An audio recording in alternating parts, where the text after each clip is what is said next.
Bunlar nerede iş bulacak? Bizim derdimiz değil kardeşim. Okumasaydı o bölümü, bilmiyor mu? Rakamlara bakmıyor mu? Yapay zekanın yükseldiği dönemde insan at mı olacak yoksa araba mı olacak? Bütün distopyalar birilerinin ütopyasıdır. Her şeyi teknolojiyle çözeriz kolaycılığı. Buradaki her şey hepimiz için hayırlı her şey olmayabilir. Dama taşlarıyla satranç oynamaya çalışıyor gibiyiz. Evet, aynı tahta üzerinde ikisi de oynanıyor ama onun taşları farklı.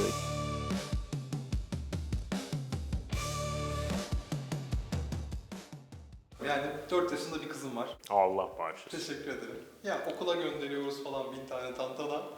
Müfredat, aynı müfredat. Hala yabancı dil öğreneceğiz falan diye heyecanlanan velilerle dolu bir dünya ve şu an konuştuğumuz bu gerçeklik. Belki 4 yaşında bir kız çocuğu için değil ama şu an üniversitede okuyan bir işletme bölümü öğrencisine örneğin ne söylemek isterdiniz? Nasıl bir dünyaya adım atacak? Bütün annesinin babasının ona kurduğu her şey çöktü gibi gözüküyor. Oo, ne zor.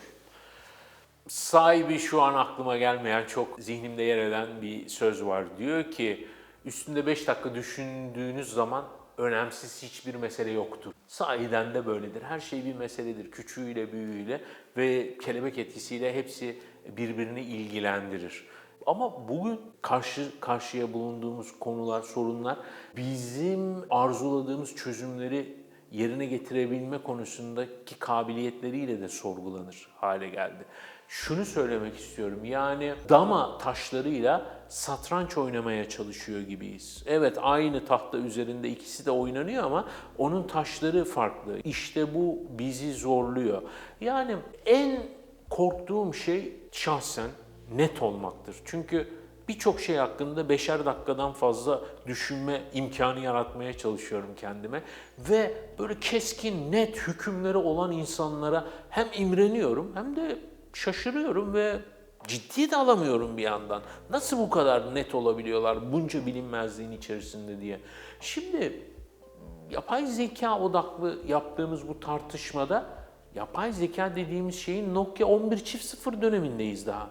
Daha bunun işte 7650'si çıkacak, BlackBerry'si çıkacak, Android, iPhone'u çıkacak, neleri çıkacak ve bugün bu konuştuğumuz şeyler yıllar sonra kim bilir ne komik yorumlara, ne enteresan tepkilere maruz kalacak. Ama hani tam da bu anlamda düşünmemiz gereken şey ne? Kolaycılıklardan kaçınmak. Şimdi şu kısım önemli. İnsan biyolojisi bakımından değişmedi. İnsan binlerce yıldır aşağı yukarı aynı insan. Heyecanları, arzuları, biyolojik ihtiyaçları benzer, kırılganlıkları benzer, kabiliyetleri aşağı yukarı aynı. Yani ömrümüz uzuyor ama sağlıksız ve daha uzun bir ömür yaşıyoruz. Yani 80 belki 100 yıl yaşıyoruz ama son 20 yılı demansla, Alzheimer'la geçirerek yaşıyoruz. Ya da bilmem ne musibetlerle geçirerek. Yani insan insan. Ama çevre değişiyor. Peki bütün bu çevre insan adına mı değişiyor, insana rağmen mi değişiyor? Çeşitli meslek gruplarının davetiyle çeşitli etkinliklere katılıyorum konuşmacı ya da dinleyici olarak. Örneğin bazı meslek gruplarının başkanları kürsüye çıkıyor ve büyük bir gururla şeyi anlatıyor. Hükümetimizle görüştük, bakanımızla görüştük ve işte bizim meslek grubunun üniversite mezunlarına staj zorunluluğu ya da istihdam zorunluluğu getirdik. Yılda şu kadar ciro yapıyorsan ve şu kadar metrekare mekanın varsa zorunlu olarak şunları istihdam etmek durumunda artık. Dolayısıyla mezunlarımız işsiz kalmayacak. Peki bu bir istihdam modeli midir ya?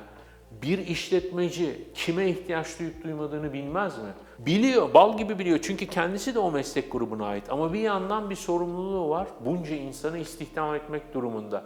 Şimdi bazı şeyleri bir örüntü mantığıyla bir araya getirdiğimizde evlilik oranlarının düşmesi, boşanmaların artması, doğurganlığın azalması, nüfusların işte bir beka sorunuyla karşı karşıya olması, sürdürülemezlik, sürdürülebilirlik tartışmalarının bunca şeyin bir arada aynı anda kesişmesi bir tesadüfle açıklanamaz. Olmadığını da düşünüyorum. Ama bunca bilinmezlik içerisinde hep aklımızda tutmamız gereken şey şu. İnsan hala insan ve insan doğası gereği hümanist. Yani şunu söylemek istiyorum. Hümanizmi biz çok yanlış anlıyoruz. Hümanizmin kökü nedir? Her şeyin ölçüsü insandır. Yani ne der bize? Önce insan. Efendim, sokak köpekleri umurumuzda değil. Karıncalar umurumuzda değil. Arılar gebersin gitsinler. Yeter ki insan, önce insan. İnsanın böyle bir içgüdüsü var. Bencil. Kendini önce ayakta tutmak istiyor. Yani şöyle bir denkleme okey miyiz? Falanca meslek grubu bir sürü mezun veriyor. Bunlar nerede iş bulacak? Bizim derdimiz değil kardeşim. Okumasaydı o bölümü, bilmiyor mu? Rakamlara bakmıyor mu? Kaç tane o mesleğin dükkanı var, işletmesi var, istihdamı var? Kaç tane mezun var?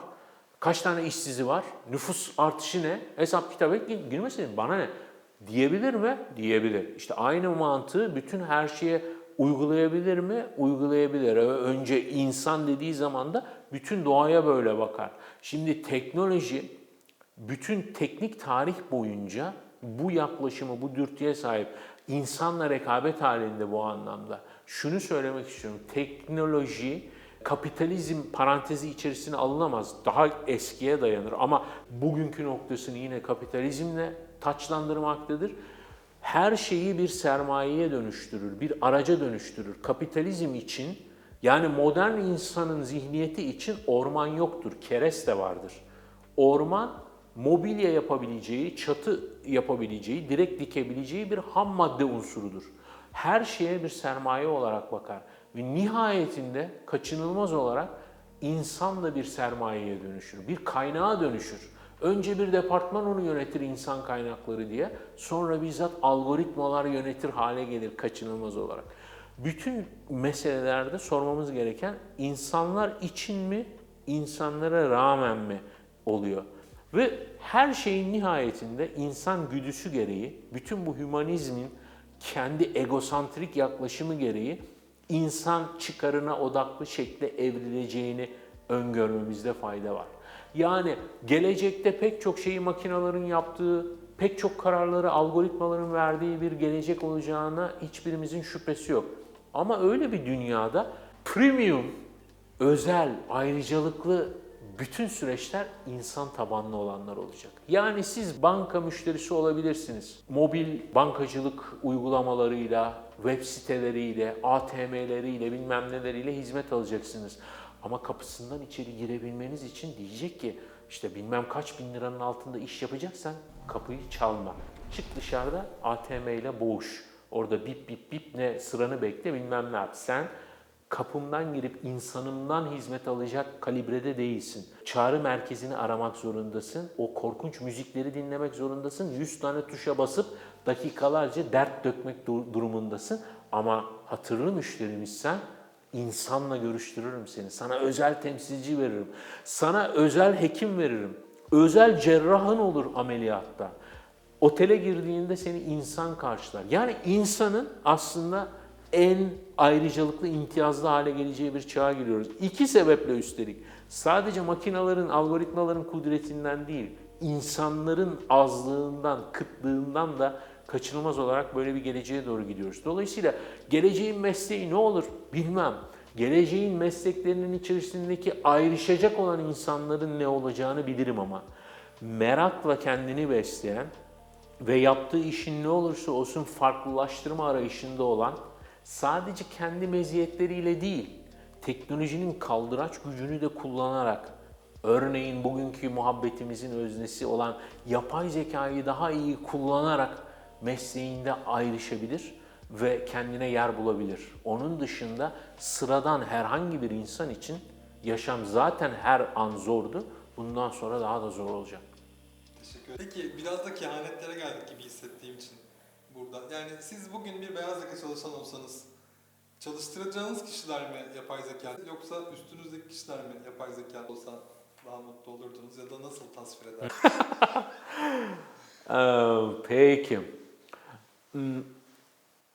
Yapay zekanın daha ilkel dönemlerinde daha çok tartıştığımız şey otomasyon teknolojileriydi. Endüstri 4.0 başlığıyla endüstrilerin imalat süreçlerinin bir şekilde otomatize edilmesinden bahsettik ki bu aslında pek çok kişinin belki adını bile duymadığı George Devol adlı bir Yunanistan göçmeni Amerikalı mucidin hayatımıza soktuğu bir şey. 1960'larda fabrikaları dolaşırken bakıyor ki insanlar üretim süreçlerinde çok insanlık dışı şartlarda çalışıyorlar ve insanın yapmasına gerek olmayan şeyleri yapıyorlar veya altından kalkamayacağı şeylerle boğuşuyorlar. Ve diyor ki insanın bunları yapmasına gerek yok ya, böyle olmamalı diyor, bunun bir başka yolu olmalı diyor. Ve 1960'larda o Puma adlı ilk otomasyon kolunu geliştiriyor ve otomotiv sektöründen başlayarak bugün artık her sektöre yayılan otomasyon sürecini başlatıyor. Şirketinin sloganı şu, diyor ki biz insanları zeka gerektirmeyen ve birbirini tekrar eden bütün iş süreçlerinden kurtaracağız diyor. Otomasyonun doğuş amacı ve vaadi bu. Ve bu vaadine de sadık kalıyor bütün temsilcileriyle birlikte George Devol'un ardından.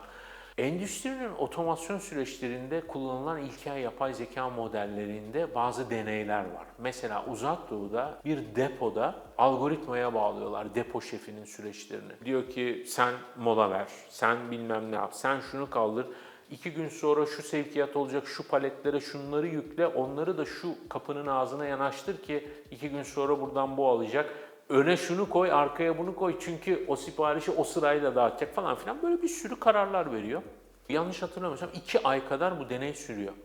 Ve bu deneyin sonunda depo çalışanlarına anket yapıyorlar. Diyorlar ki depo şefinizle mi devam etmek istersiniz? Algoritma ile mi devam etmek istersiniz? Büyük çoğunluk algoritmayı tercih ediyor. Gerekçeleri de şu, daha insani. Düşünebiliyor musunuz? Çünkü insanın insana zulmü diye bir şey de var. Yani biz böyle insan derken her zaman en böyle idealize edilmiş temsilcilerimizi gözümüzün önünde canlandırıyoruz ama işler öyle değil. Yani insan yöneticiyi mi tercih edersiniz dediğimizde çoğumuzun kafasında iyi bir yönetici modeli olabilir. Çoğumuzun kafasında korkunç insanlar da olabilir. Bu siyasi yönetimde de böyle olabilir. Kurumsal yönetimde de böyle olabilir ya da en küçük, en atomize yönetim ilişkileri içerisinde de baktığımızda çoğu insan o popüler tabirle yöneticilik vasfına sahip değil. Çoğu insan yönetici olma vasfına sahip olduğu ya da yönetici olma arzusu taşıdığı için yönetici oluyor da değil. Çoğu insan bugünkü iş düzeninde daha çok gelir elde etmenin ve daha fazla insan yerine konmanın, daha çok imtiyaza sahip olmanın tek yolunun yöneticilik olduğu bilinciyle yöneticilik yolunda ilerliyor. Yaşadığımız sorunlar da bu yüzden.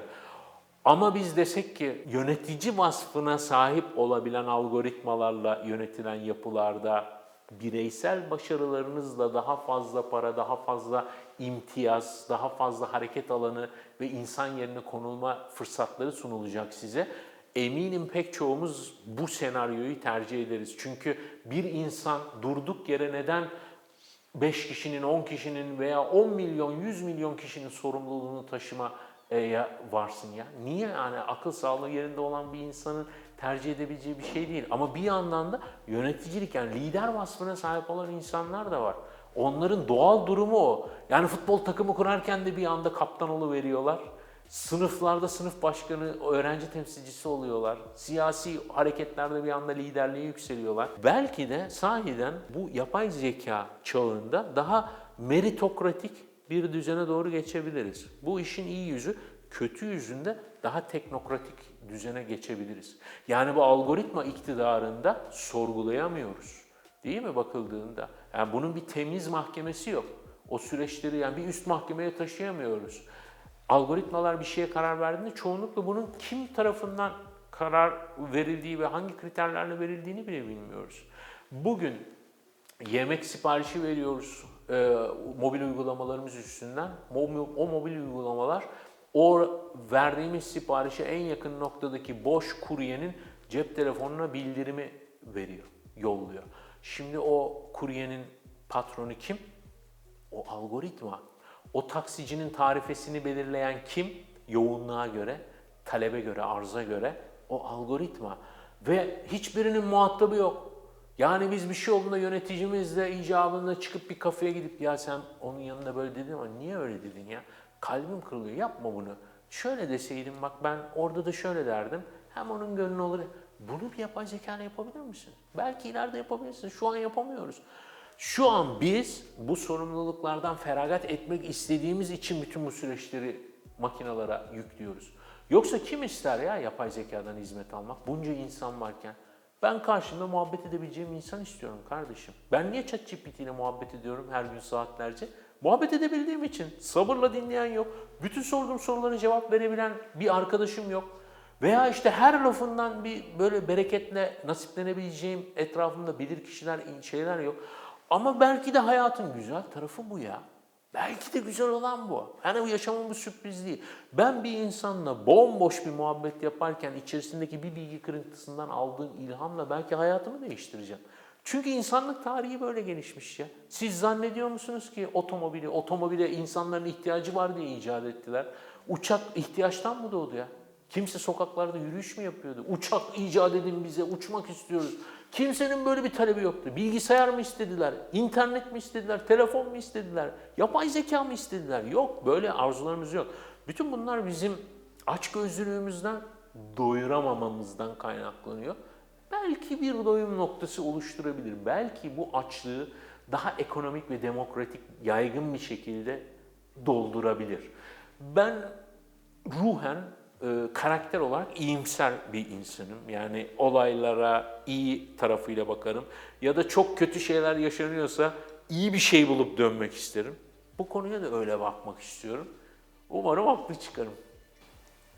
Aslında genel olarak böyle hep çalışanlar deyince bütün bu sistem sanki bu çalışanların verimliliği üstüne kurgulanmış gibi bir yerde hissediyoruz. Yani şu hikayeler var ya, aslında insanlar kahvaltı yapmazdı ama işte daha verimli çalışmaları için sabah, öğle, akşam yemeği hepsi mesai saatine göre bölündü. 8 saatlik hayatlar.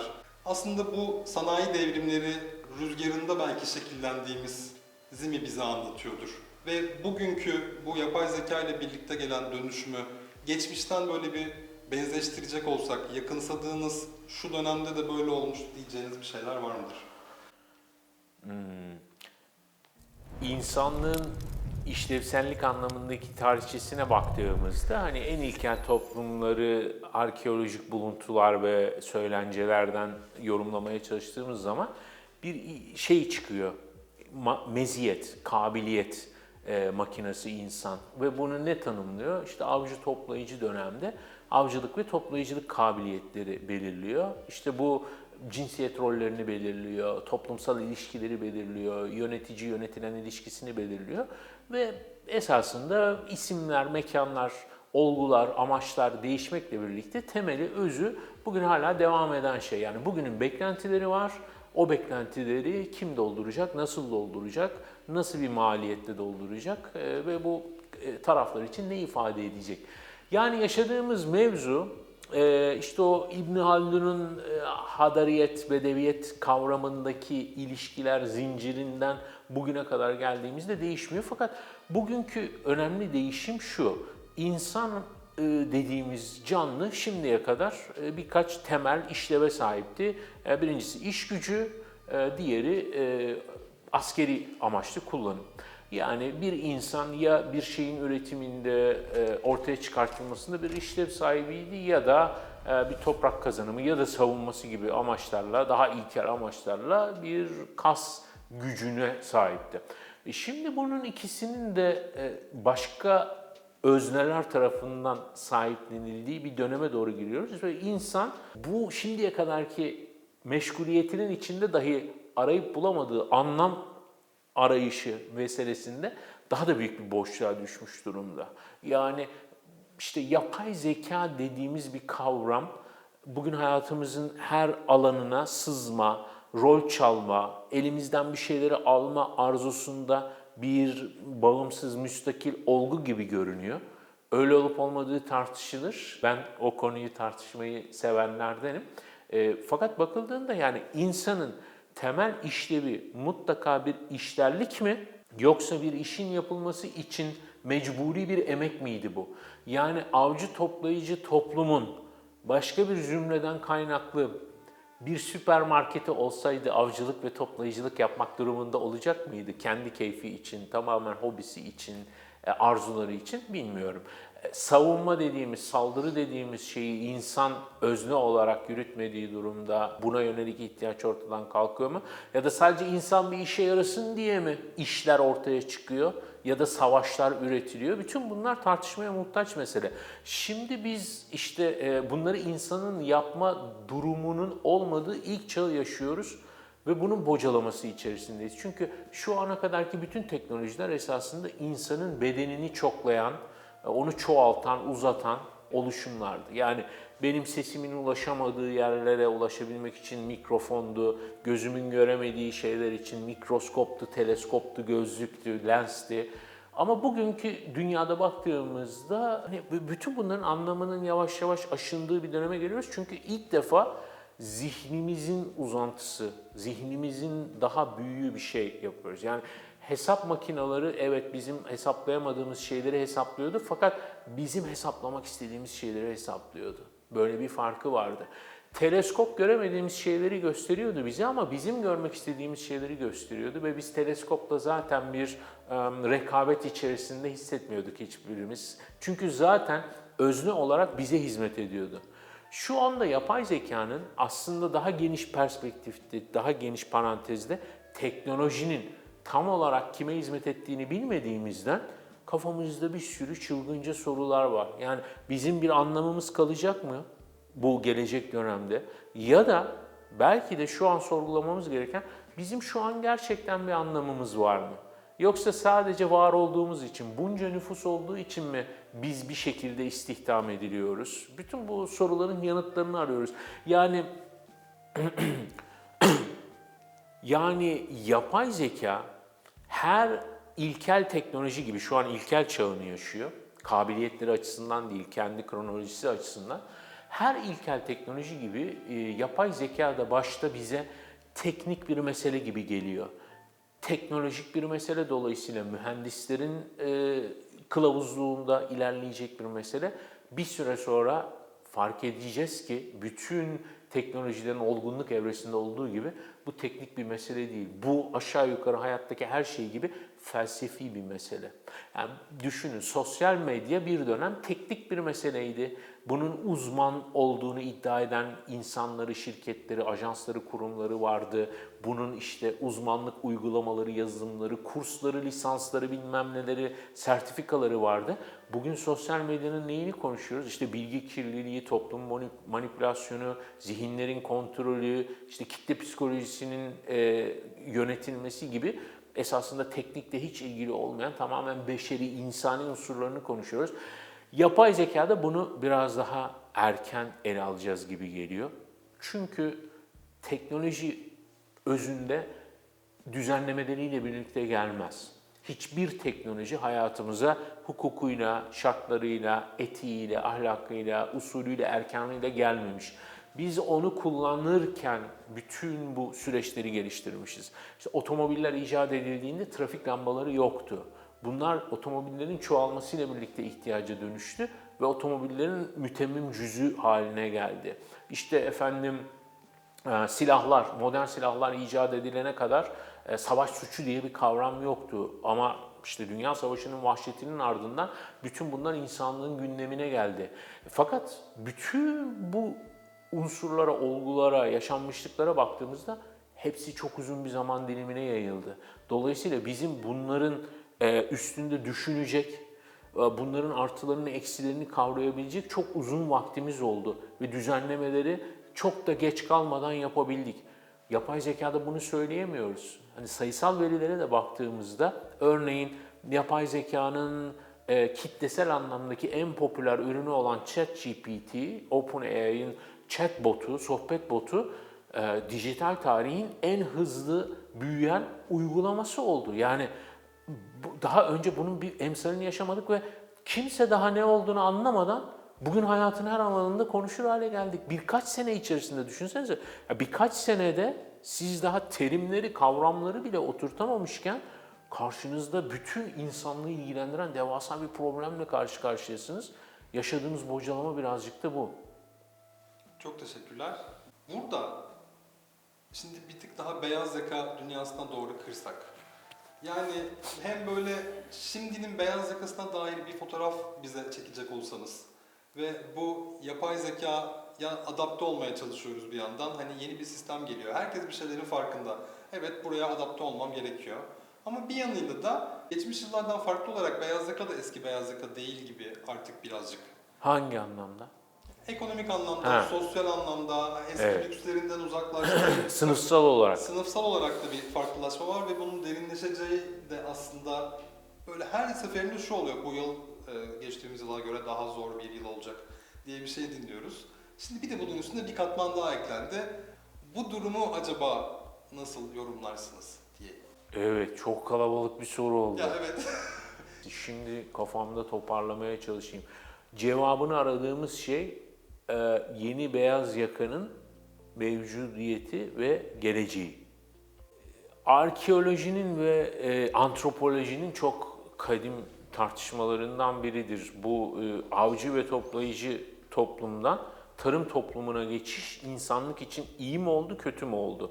Şimdi bu anakronizm yaptığımızda, yani bugünkü aklımızla geçmişi değerlendirmeye çalıştığımızda bu çok kötü bir yöntemdir ama yapalım. Deriz ki yani tabii ki işte tarım bolluk getirmiş, bereket getirmiş, insanın karnını doyurma dışındaki meselelere kafa yorabilmesini sağlamış, fakat bütün bunların yanında bizi kendi kendimize yetebilme yeteneğinden, kudretinden mahrum bırakmış ve bizi farklı bir zümreye bağımlı, muhtaç hale getirmiş.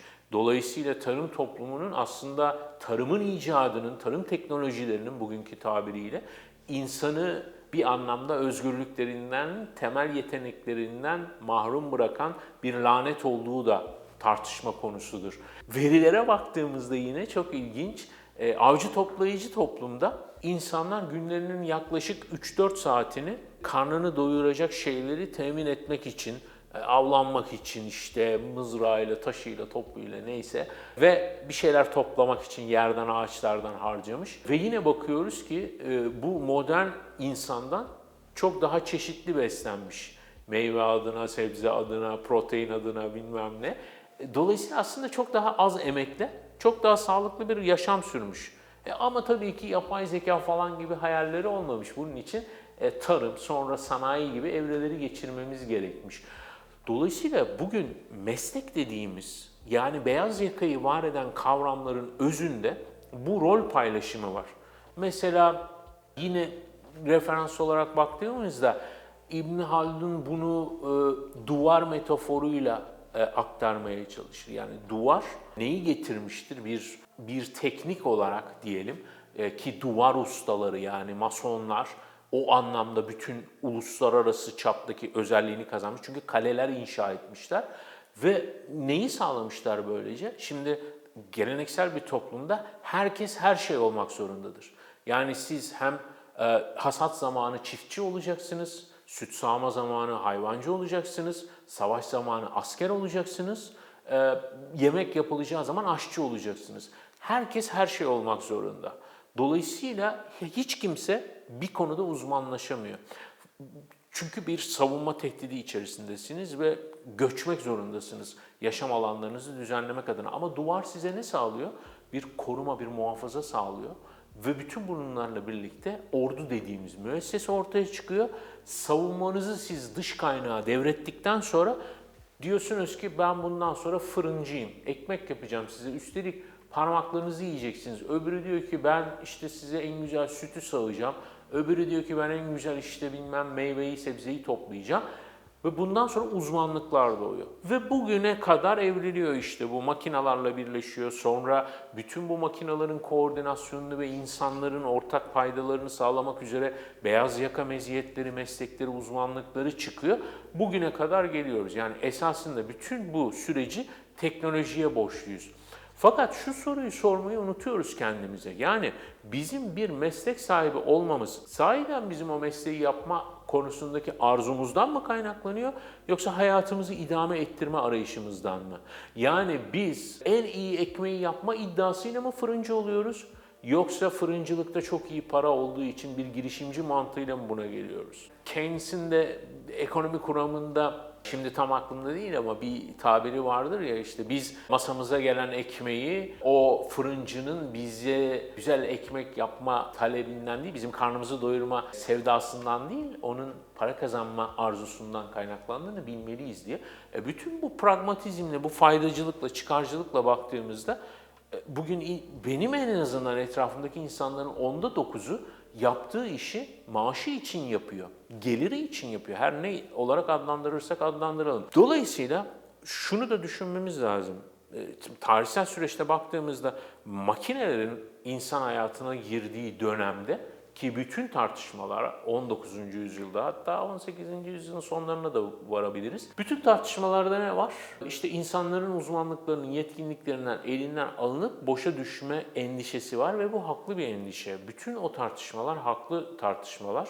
Belki sonra geliriz ama baktığımızda bütün bunların içerisindeki mantığı kavrayamadığımızı düşünüyorum. Yani bizim amacımız eğer güzel ve belirli standartlara sahip ceketlere sahip olmaksa, bunu bir terzinin mi ürettiği, yoksa bir fabrikada adını bile bilmediğimiz binlerce işçinin bir ucundan tutarak ürettiği, hatta üretenin de neyi kimin için ürettiğini bilmeden ürettiği, büyük bir yabancılaşmanın ürünü olan bir şeye sahip olmamız fark eder mi bizim için? Tüketici için fark etmez ama terzi için fark eder. Otomobilin icadını düşünün. Dünya tarihinde ilk defa bir insanın ya da hayvanın kas gücüne ihtiyaç duymadan insanın arzusu doğrultusunda hareket edebilen, üstelik bir araç ortaya çıkıyor ve dünya değişiyor. Turizm değişiyor, kültür değişiyor, hastalıklar değişiyor, ticaret değişiyor, her şey değişiyor. Ve bu o zamana kadar fakir fukaranın en yaygın ulaşım aracı varlığı olan atları işlevsiz hale getiriyor. Bir anda aristokrasinin, zenginlerin bir hobisine dönüşüyor atlar, atçılık, atlara dair uzmanlıklar. Yani bir açıdan baktığımızda bu denklemde otomobil dediğimiz şey binlerce sektör, milyonlarca istihdam yaratmış, değil mi? Benzin istasyonundaki pompacıdan o aracın içerisindeki kokuyu üreten parfüm şirketinin parfümörüne kadar binlerce iş yaratmış. Atlar için aynı şeyi yapmış mı? Hayır. Atlar için hiçbir iş yaratmamış otomobil dediğimiz şey. İşte yapay zeka çağında insan bu denklemin ne tarafında, onu iyi düşünmemiz lazım. Yani yapay zekanın yükseldiği dönemde insan at mı olacak yoksa araba mı olacak? Buradaki kararı vermek zorundayız. Bütün bunları aşabilmek için ortaya çıkan ara formüllerden biri de robot vergilendirmesi falan gibi şeyleri bir kenara bırakıyorum. En yaygın kabul gören yaklaşım bu vatandaşlık maaşı olarak özetleyebileceğimiz evrensel temel gelir diye de birebir çevirebiliriz. Universal Basic Income. Yani insanlara devletlerin, otoritelerin sadece insan olduğu, doğduğu, hayatta olduğu, yaşadığı için, o ülkenin mensubu olduğu için, vatandaşı olduğu için verdiği sabit maaş. Yani bugünkü anlamıyla düşündüğümüzde bir nevi emekli maaşının karşılığı gibi düşünebiliriz ama bir ön şartı yok. Şu kadar çalışmasın, şu yok. Böyle bir şey yok. Dünyanın pek çok ülkesinde denendi bu ve ilginç tartışmalara konu oldu. Mesela İsveç'teki denemesinin öncesinde sendika liderleri dediler ki, ya insanlara böyle karşılıksız para verirseniz insanlar yan gelir yatar. Üretim durur, her şey durur. Bu olmaz. Ama denendi küçük çapta ve çok ilginç bir sonuç ortaya çıktı. Bu vatandaşlık maaşı alanların büyük bir çoğunluğu işlerinden ayrıldılar, evet.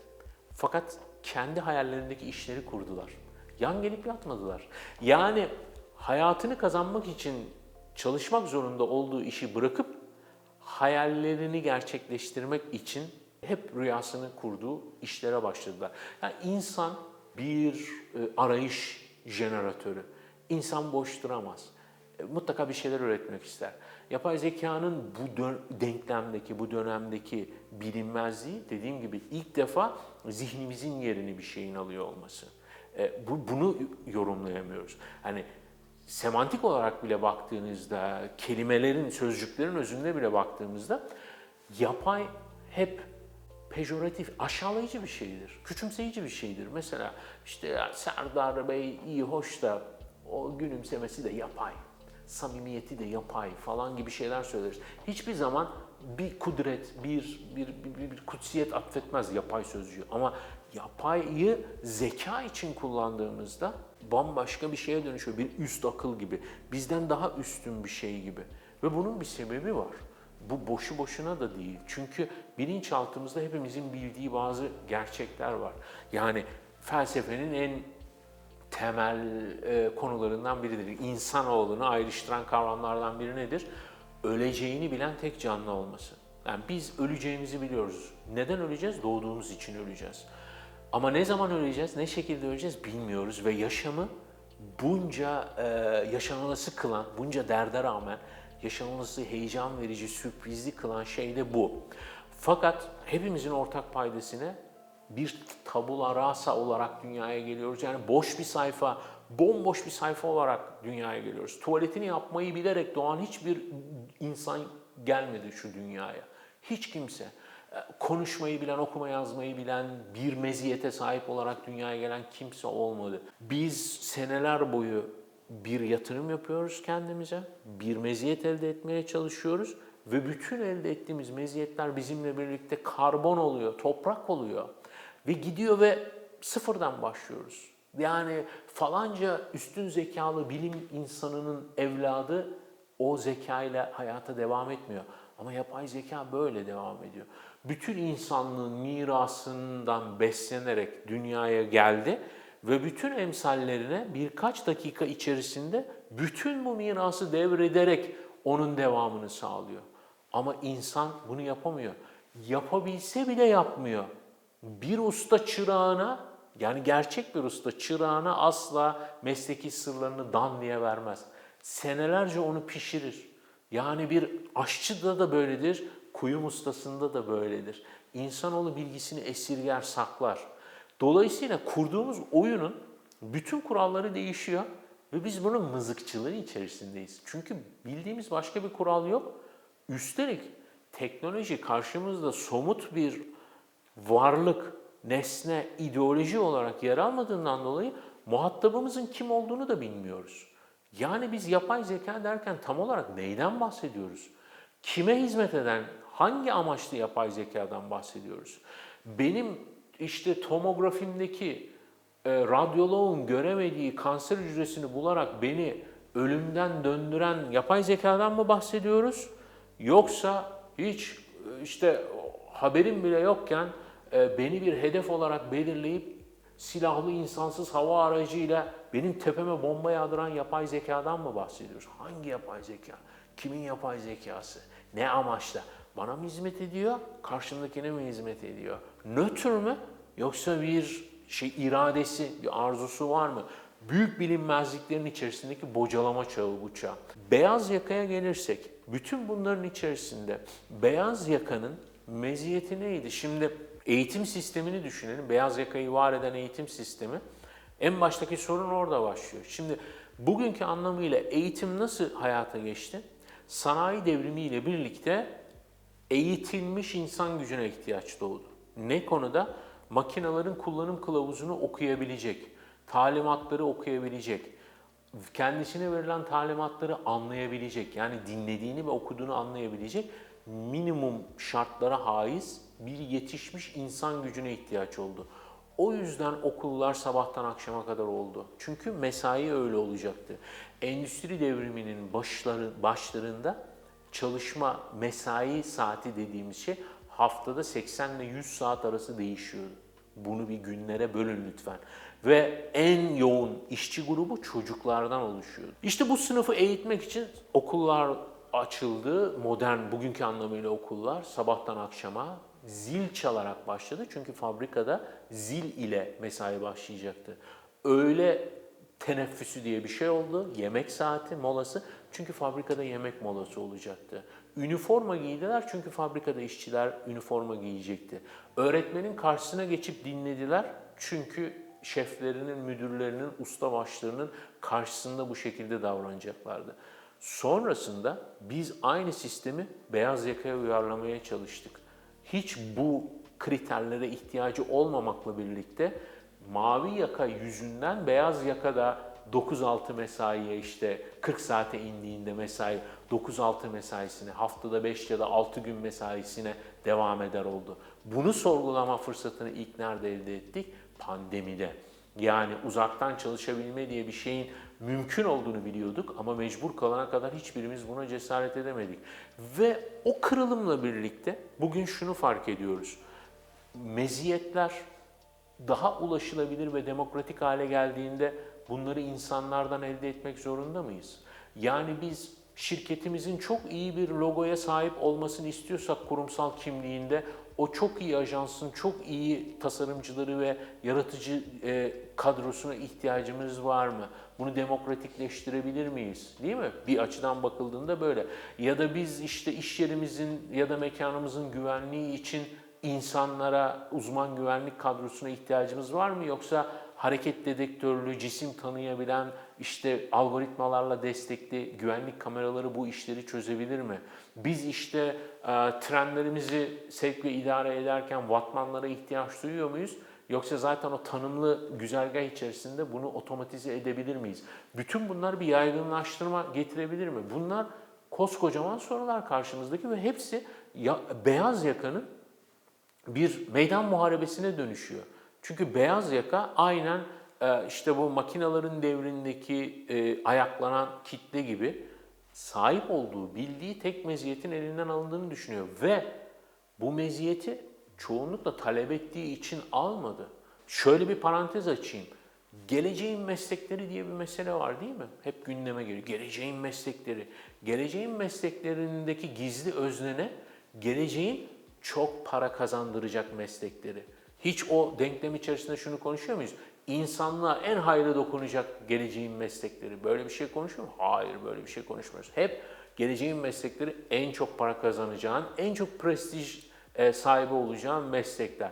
Bu vaatlerle motive edildi beyaz yaka. Bunun için gençliğinin en güzel yıllarını feda etti. Belki de istemediği kursları aldı, dersleri aldı, sınavlara girdi. Belki istemediği bölümleri okudu. İstemediği işlere girdi, yöneticilerinin kahrını çekti. Ne pahasına? Vaatler pahasına. Fakat şimdi diyorlar ki hayır, bunların artık hiçbir geçerliliği kalmadı. Artık reskilling, upskilling çağı. Yeni meziyetler kazanmalısın, kendini geliştirmelisin, çok disiplinli olmalısın. Kardeşim 50 yaşına geldim, 40 yaşına, 30 yaşına. Ben 15-20 yılımı verdim bu eğitime. Bu yaştan sonra kariyerime burada noktayı koyup şimdi yeni bir arayışa mı gireceğim?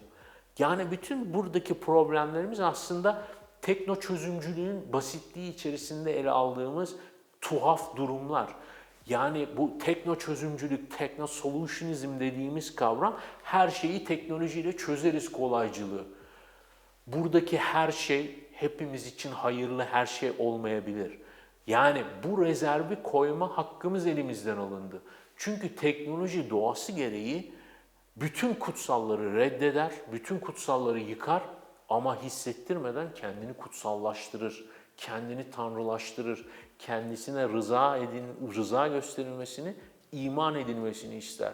Teknoloji kendi dokunulmazlığını ilan ediyor ve bunun karşısında sanki biz sadece onun buyruklarına, onun iradesine razı gelmek zorunda olan varlıklar gibi hissediyoruz kendimizi ya da böyle hissetmemiz isteniyor. Onu sorgulayamıyoruz, ona sorular soramıyoruz ama işte bugün sanayi devrimini etkilenen zümrelerle kıyaslanmayacak oranda, yani bir parantezde şöyle söyleyeyim, McKinsey, danışmanlık şirketi McKinsey'nin öngörüsüne göre önümüzdeki 10 yıl içerisinde en az 380 milyon çalışanın yeniden yetenekler kazanması lazım.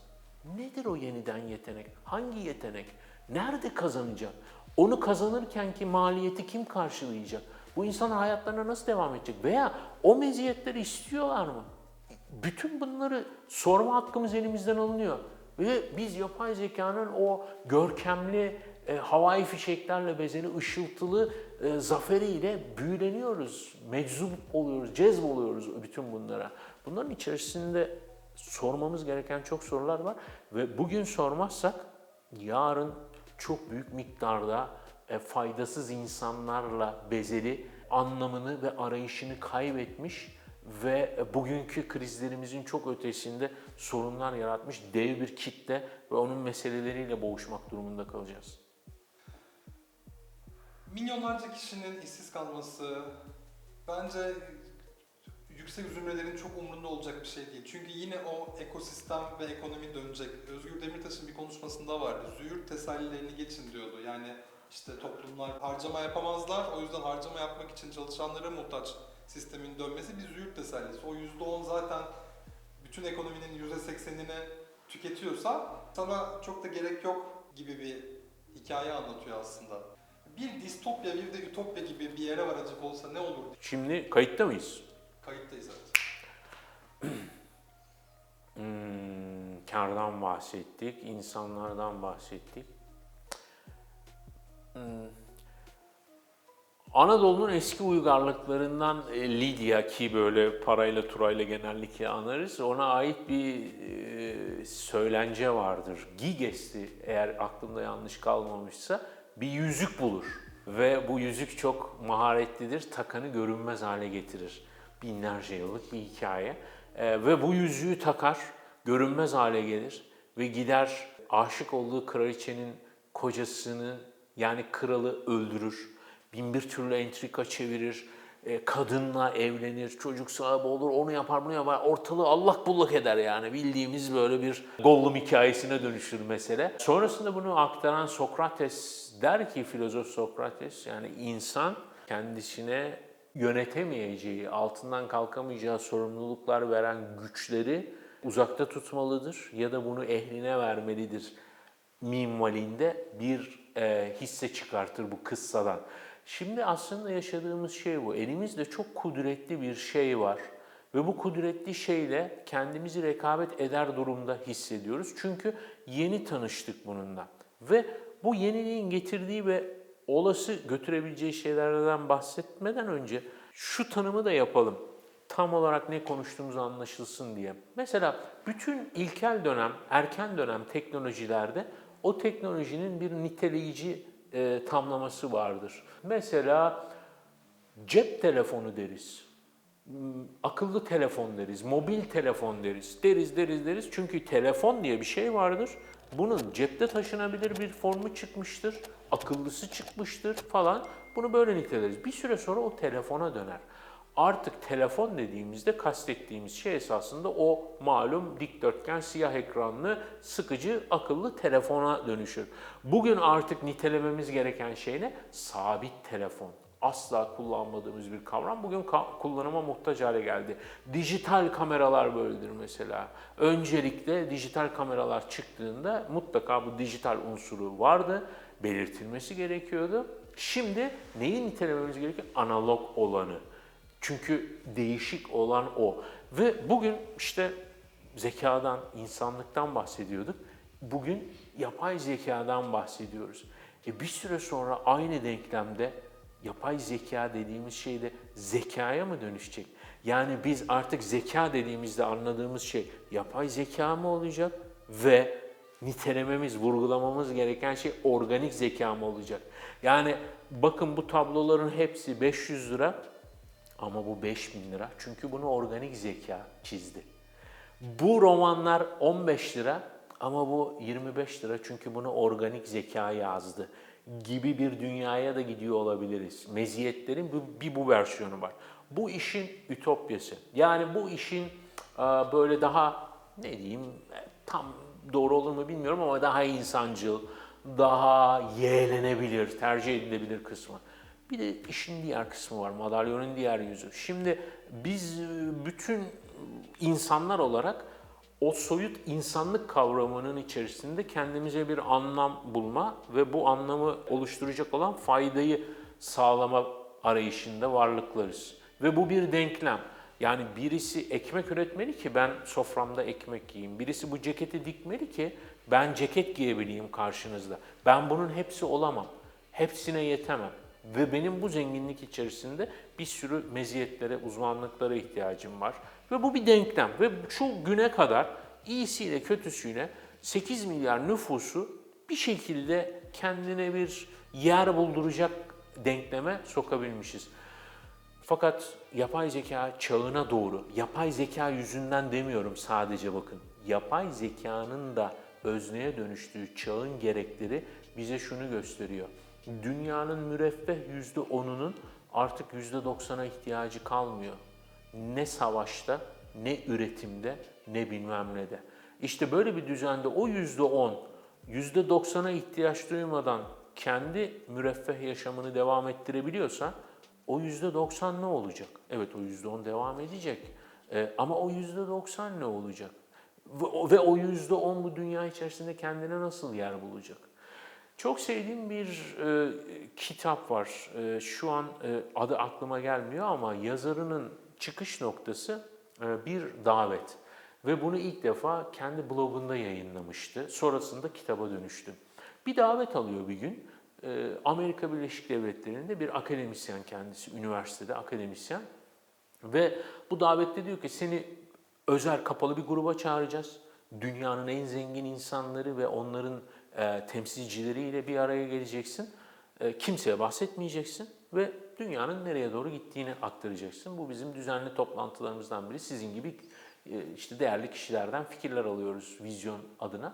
Tamam diyor. Çok da güzel bir para teklif ediyorlar. Gidiyor önce bu uçakla bir yere gidiyor. Sonra özel bir uçakla başka bir yere gidiyor. Bir adaya. Oradan bir botla esas mevzuya geliyor ve tanıdığı tanımadığı bir grup insanla bir araya geliyor ve konuşmasını yapıyor. Sonrasında bir yemek ve soru cevap seansı var. Kendisine sorulan soru, kitabın yazılma meselesi. Biz şu anda varlığımızı paraya borçluyuz. Bizi koruyan korumalar parayla bizi koruyor. Yemeğimizi pişiren parayla pişiriyor. Elbisemizi diken parayla dikiyor. Yarın paranın bir şey ifade etmediği dünyada bizim varlığımızı ne koruyacak? Şimdi işte yeni tartışma bu. Yani o %90'ın huzursuzluğu kadar %10'un da bir mevcudiyet sorunu var, beka sorunu var. Ve buradaki en distopik senaryo şu anki, yani çok uçuk gelebilir bazılarına ama şu anki dünya dışı medeniyet arayışları. Bakın şu an dünyanın en zenginleri ki Donald Trump'ın başkanlık dönemiyle birlikte güneşe en yakın konuma eriştiler. Neredeyse bir teknokrasi iktidarına doğru dönüşüyorlar. Bir sonraki dönemde, Trump sonrası dönemde bunu daha da belirgin göreceğiz. Çoğunun hiç bahsedilmeyen ortak projelerinden biri bağımsız, otonom yerleşim merkezleri. Liberter adalar ve bölgeler. Ülkelerden devasa topraklar topluyorlar. Peter Thiel gibi girişimciler paravan şirketleri üzerinden uluslararası sularda dev platformlar kuruyorlar. Otonom yönetime sahip, otonom kendine ait ideolojisi var. Libertaryen felsefeyle kendi felsefeleri doğrultusunda bir şey inşa ediyorlar. Ve bütün bunlar dışlayıcı. Çünkü hepsinin ortak özelliği kendi kendine yeten yerleşim merkezleri. Yani çöpünü kendi öğütüyor, enerjisini kendi üretiyor, gıdasını kendi üretiyor, hukukunu kendi belirliyor. Bütün bunlar işte böylesi bir geleceğin hazırlığı. Ve unutmayalım ki bu parantezi kapatırken bütün distopyalar birilerinin ütopyasıdır. Yani bizim bugün distopya olarak algıladığımız her şey bir vizyoner liderin işte parlak geleceğe yönelik hayallerinin kabusa dönüşmüş halidir. En popüler örneğini düşünelim. Mesela işte Hitler Almanyası, Nazi dönemi, Adolf Hitler'in üstün Alman ırkını aydınlık geleceği hak ettiği o 3. imparatorluk çağına götürecek olan idealiydi. Neye dönüştü hepimizin malumu. Dolayısıyla o ütopya ve distopya arasında çok ince, çok bulanık bir çizgi var. O kadar ayrımı da kolay değil. Bizim bu söyleşiyi yaptığımız zamanın kendine has koşulları var. Onu belirterek belki de bu düzleme oturtmakta fayda var. Şimdi biz popülizmin yükseldiği bir dönemi yaşıyoruz ve popülizm kendi rotası gereği sürekli olarak böyle halkın kulağına hoş gelen, onun koltuğunu kabartan, sloganvari söylemlerle büyük büyük laflar eden, altını doldurmasına gerek duymadığı vaatler saçan insanların yüceltildiği, vitrinde göründüğü bir böyle ara dönem yaşıyoruz. Bu tip dönemler hep ara dönem olmuş tarih boyunca. defalarca da yaşanmış. Ve bu dönemin farklılaştırıcısı bu dönemde zümre olarak teknoloji elitleri hiç olmadığı kadar belirleyici durumda. Bunu bazıları özellikle bu Yunanistan'ın eski Maliye Bakanı olarak tanıdığımız Yanis Varoufakis'in çok popülerleştirdiği teknofeodalizm kavramında görüyoruz. Yani feodalitenin, derebeylerinin karşılığı toprak ağaları, herkes üstünde imtiyaz sahibi ve kralla dahi kafa kafaya çarpışabilecek olan o derebeylerin yerini bugün çoğunluğu Amerika Birleşik Devletleri merkezli bir grup teknoloji girişimcisi almış durumda ve bu girişimcilerin profiline baktığımızda hepsi dünyanın en zengin insanları, kendi yaşadıkları ülkelerin dahi servetinin %80'ine sahipler bu bir avuç kitle olarak. Dünyanın en kudretli insanları milyarlarca kişinin hayatını doğrudan etkileyebiliyorlar. Yani bugün Elon Musk dediğimiz şahıs benim Twitter'da yazıp yazamayacağımı, neyi görüp göremeyeceğimi, uzaydan interneti alıp alamayacağımı, veya işte dünya dışı bir medeniyette var olup olamayacağımı, elektrikli bir aracı kaç kilometre ve hangi şartlarla kullanabileceğimi ve ne kadar maliyetle şarj edebileceğimi belirleyen ve böyle bir sürü silsile halinde bir şahıs. Bunun işte Jeff Bezos'u var, bilmem nesi var ve bu insanlar bugün iktidarı ve dünyanın süper gücü olarak hala çok geçerliliğini koruyor mu bilmiyorum ama hala öyle adlandırdığımız Amerika Birleşik Devletleri'nin başkanını belirleyen ve etkileyen, politikasında söz sahibi olan, dolayısıyla Amerika Başkanı'nın sadece Amerika Birleşik Devletleri Başkanı olmadığını ve dünyanın birçok noktasına ve sektörüne etki ettiğini düşünürsek, bu bir avuç insanın elde ettiği güç ve kaldıraçlarla, imtiyazlarla, ayrıcalıklarla dünyaya kurallarını dayattıkları bir düzlemi yaşıyoruz. Bu daha önce olmadı. Hiçbir derebeyi bunca geniş toprağa, bunca geniş serf kitlesine, işte köylüye, marabaya, işçiye sahip olmadı. Bu kadar imtiyazı olmadı. Hiçbir insan, hatta hiçbir peygamber böylesine geniş bir kitleye tebliğ imkanı yakalayamadı. Bugün hiçbir kimsenin tarihin hiçbir boyutunda sahip olmadığı güce ve kudrete sahipler ve biz bu insanların neye bağlı olduğunu bilmiyoruz. Yani bu insanları mesela genel merkezleri dolayısıyla Amerika Birleşik Devletleri şirketleri ve Amerikalılar olarak nitelendiriyoruz. İkisi de değil. Ne şirketlerinin merkezi Amerika Birleşik Devletleri'nde, aşağı yukarı hepsinin vergi cenneti adalarda, vergi bile vermiyorlar doğru dürüst. Ne de ülküleri, aidiyetleri Amerika'ya. Çünkü Amerika Birleşik Devletleri ile dahi kafa tutabiliyorlar. Öte yandan bunların vicdani sorumlulukları neye bağlı bilmiyoruz. Yani teolojik, dini anlamda herhangi bir aidiyetleri var mı, bağlılıkları var mı? Hepsi Tanrı kompleksi içerisindeler. Hepsi tanrıcılık, peygambercilik oynuyorlar.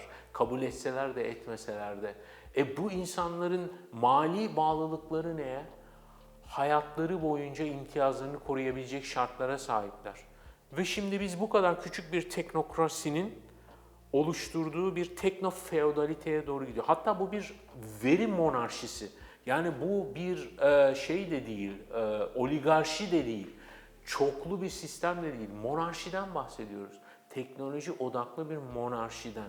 Yani bilginin, yetkinin ve platformların neredeyse tek elde toplandığı ve tek bir ideolojiye doğru hareket ettiği ve bu ideolojinin dini, ulusal, insani bağlarının olmadığı ya da pekala sorgulanabildiği bir dünyaya doğru gidiyoruz. Ve bu dünyanın içerisinde hala edilgen olduğumuz hissine sahibiz.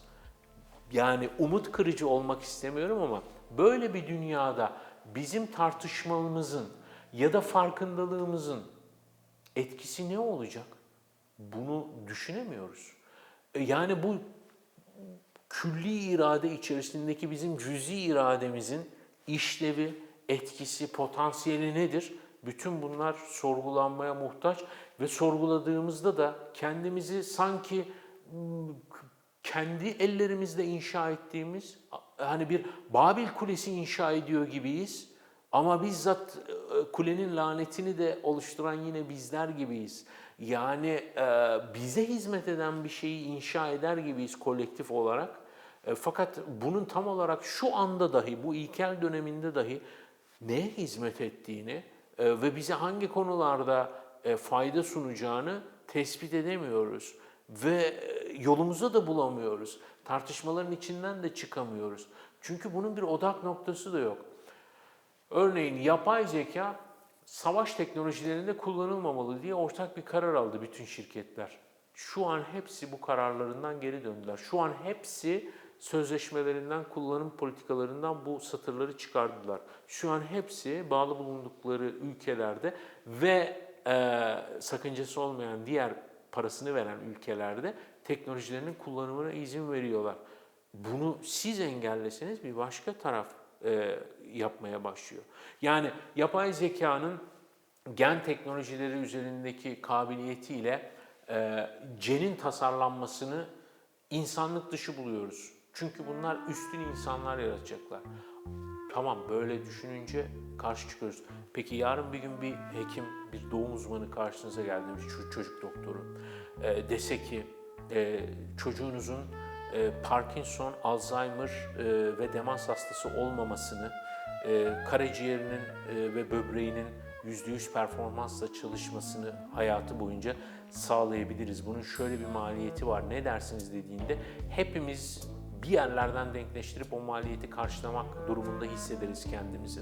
Yani bu çağ çok büyük sorulara yanıt aradığımız bir çağ ve elimizde yolumuzu bulmak için yeterli bir harita yok. Ve bunu bize gösteren de yok, işin acı tarafı. Ve olaylara baktığımız açılar, olayları değerlendirme yöntemlerimiz ve bilgimiz, çünkü çok az bilgiye sahibiz pek çok şey hakkında. Bu kısıtlı bilgimiz çoğunlukla elimizi kolumuzu bağlıyor. Dolayısıyla Dücane Cündioğlu'nun sevdiğim bir sözü var. Bir yerde denk gelmiştim bir konuşmasında. Diyor ki, iyiler genellikle kaybeder ama sonuçta iyilik kazanır diyor. Yani bu uğurda muhtemelen epey bir telef olanlarımız olacak ama nihayetinde umarım tarih bizi yanıltmaz. Genelde böyle olmuş. İyilik kazanır. Oraya doğru gel.